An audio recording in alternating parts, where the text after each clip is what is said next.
One other thing that I come across quite often, and I don't know why it's been really predominant this year, is loose battery connections. Okay, keep up on those battery connections. That's going to cause you a lot of issues, especially with the newer bikes with the ECUs involved. If you're getting loose connections on those battery terminals, it can actually cause ECU failure just from that short in the system, and then you're looking at quite a bit of money on those. Some of these ECUs cost anywhere up to $1,000 on some of the replacements. So keep up on the battery terminals, make sure that you've got a good battery in there.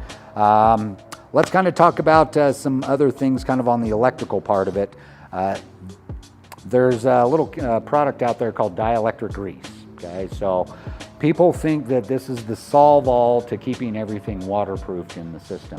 What the problem is when you put it into your plugs, it actually separates the electrical. It doesn't make a contact anymore. So dielectric grease is for sealing on the outer edges of the plug to where you're not getting water in it. It's not to pack in all those plug areas, because then you're definitely going to have a no-run issue on that. So just give you a little heads up on that. We've seen quite a few people bring their bikes in to where they thought that was going to make their machines invincible from water and taking them into deep sections of really nasty areas. So definitely don't want to pack all those plug-in areas with dielectric grease. Just seal the outer seal edges. If you want, you could even put maybe a little bit just on the edge here in the spark plug boot, just so it keeps some water from getting in there, but you're not changing the connection of that spark plug wire itself. Okay, even on your other electrical plugs, you can do that too, just to keep those sealed up.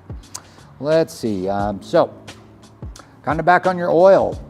Average oil change, usually you're looking at about every 5 to 10 hours, depending on the machine. Like I mentioned before, I change mine after every race weekend.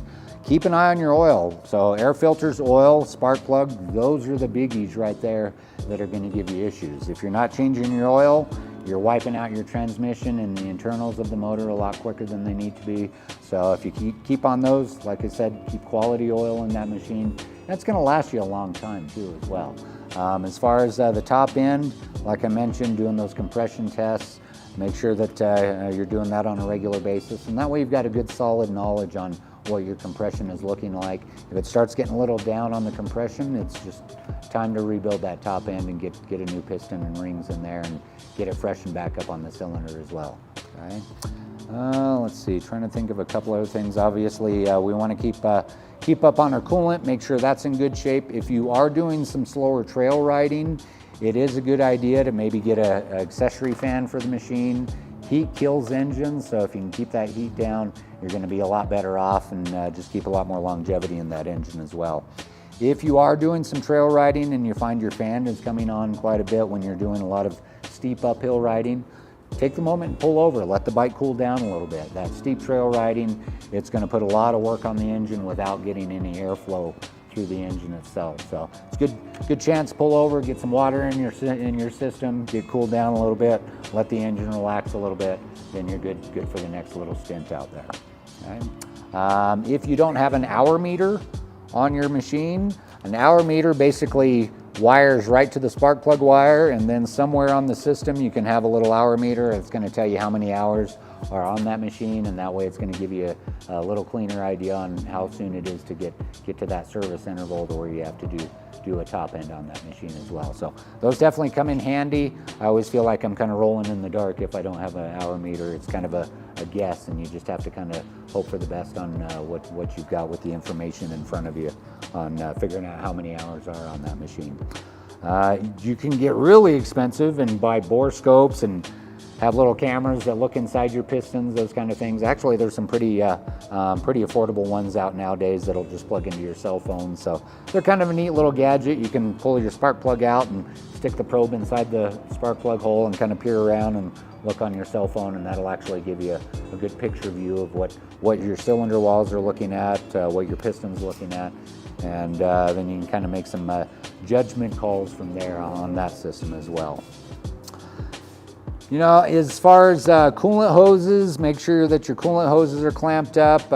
Rubber does shrink after some time, so it's a good idea to put a snug on those coolant hoses, just give it a little snug. If you're starting to see any coolant come kind of seeping out of those, maybe it's time to pull that hose off, give it a little clean out around the edge, reconnect it, and then that should clear up that issue for you as well. Some other things that I do run across, especially kickstart machines. Your Kickstarter gets a lot of wear and tear on it, gets a lot of work back and forth. A lot of times these bolts will come loose as well. So if the bolt comes loose and you kickstart it, you're going to strip out the splines, and then you're going to end up into a deeper issue where you have to replace that kickstart spline. That's just going to cost you more money. So if we can go through the bike, give it a good snug up on everything occasionally, make sure everything's dialed up on that, and then we're pretty good to go, and then you're good for that adventure out there, out in the sand or the dirt, or maybe up in the mountains out there. Okay. You know, I know this one's kind of short and sweet, but that's kind of the gist on the two-strokes. They're a pretty easy system to work on. As long as you've got a good clean spark plug, I would recommend keeping a spare spark plug with you. Keep it in your backpack or in your toolkit. That way, if you do happen to foul a plug out, you can swap that plug out, and then you're not going to be stranded out on the trail as well. So, yes, Jeff. How can you tell when you have a foul spark plug? Typically, you're going to have really boggy acceleration, or you'll even have a hard start or a no start at all. It won't even fire up for you. A lot of times when a plug gets fouled out, I usually see it when someone's doing some trail riding, lower RPMs, and they're not perking the bike up occasionally and getting those RPMs to zing up. They just kind of keep it in those lower RPMs to where it's not really burning that fuel out cleanly.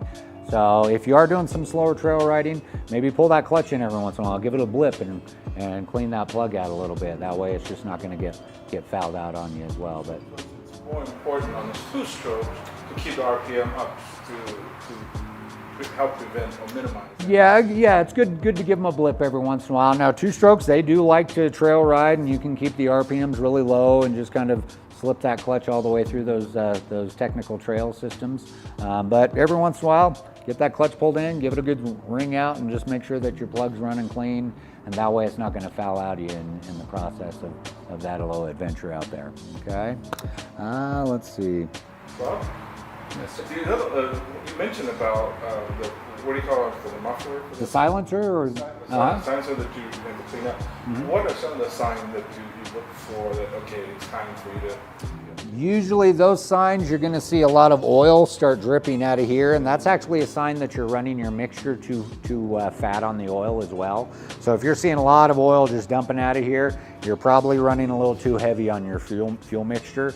But also your bike will just get louder and louder and louder the more you ride the bike. So once it starts getting obnoxious, it's time to pull that thing apart and give it a good clean out, replace the packing in it, and that way it's going to be happy for the next go around too. So it's not a clean job. You can obviously see how oily and residuey all this stuff is. So plan on getting a little dirty. So that's just kind of part of it. If you're riding a dirt bike, you better be getting dirty anyway. So that's part of the fun on these things. So we can come into Ed's Motorsport and get these stuff, right? Typically, yeah, we right now it's a really busy season for us. So we are kind of sticking to our brands that we typically work on. The KX was kind of a special case for us. So, but typically we're going to be working on the Suzuki's, the Husqvarnas, the KTM's. Articat is another one of our brands as well. So if you've got a local dealer that you know is working on those, and honestly it's going to make it a lot easier for that dealer to work on that machine. A lot of people don't realize that if we've got to order certain parts for that bike and it's an off-brand for us, we actually have to create part numbers, and it really extends the entire repair out. And sometimes we don't even have that information on specifications for the engines, those type of things. A lot of your local dealer that you know they work on that brand, if you're comfortable with them, get that relation developed with them, and then you can go in there, talk with them, roll into the back shop and say, hey, what's going on, so-and-so, and then they're going to be willing to work with you. And plus, when you go in and you're not a stranger and all the time, they recognize your face. Personally, I do quality jobs on everything, but if they're a good person, half the time you're going to get a little extra out of it too. So come in with a good attitude. We're not here to to try to take money out of your pocket. We're here to get you on the road and go make memories out there. That's yeah, we like to make a living, but that's our main drive, is we want to see you get out there and have a good time on it. So we understand the KTM. Yep, Suzuki, gas, yep. Yep, Suzuki as well. Okay. So yeah, you'll find a lot of local dealers that are like that, where they focus on certain brands, just because then they can keep their part supply stocked for those certain brands instead of having to kind of go a little south on what they're stocking in those systems. So, but like I said, find a good dealer that's gonna that you can develop a good rapport with. There's good and bad dealers out there, not gonna lie. So you'll find the bad ones, and you'll really appreciate the good ones out there too. So I'm kind of touching back on some of the basic maintenance things.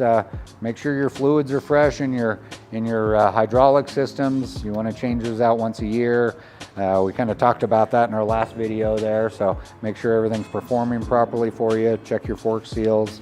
A clean bike is a happy bike. That's how I look at it. So after you get done riding, take it for a bath. Make sure it's clean. You're probably going to find something that maybe you did a little damage to out on the trail, and that's going to give you a little heads up on it, and then you can actually address that before your last minute situation going, man, I've got a vacation ride coming up tomorrow and I've got this broken and it's back ordered because of our supply issues that are going on nowadays. So if you can catch it early, it's going to make your life a lot simpler on that.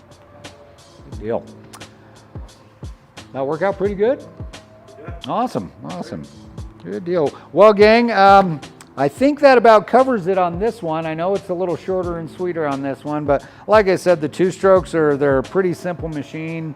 The biggies are fresh spark plug, keep a spare spark plug with you, keep your air filters clean, make sure your mufflers, your silencers clean. So it's a good idea to take that off every once in a while. Make sure that there's no fluids rolling around in it.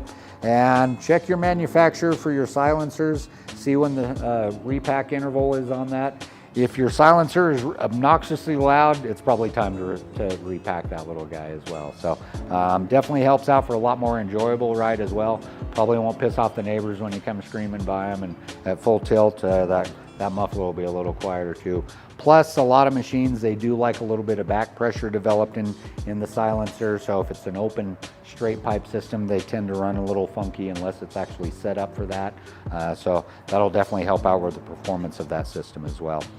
Well, gang, I think that about covers it on our little two-stroke intro here. I hope that helps out. If you have any questions, don't hesitate to get on the site and throw your questions and comments out. We always appreciate them, and look forward to on the next video we do.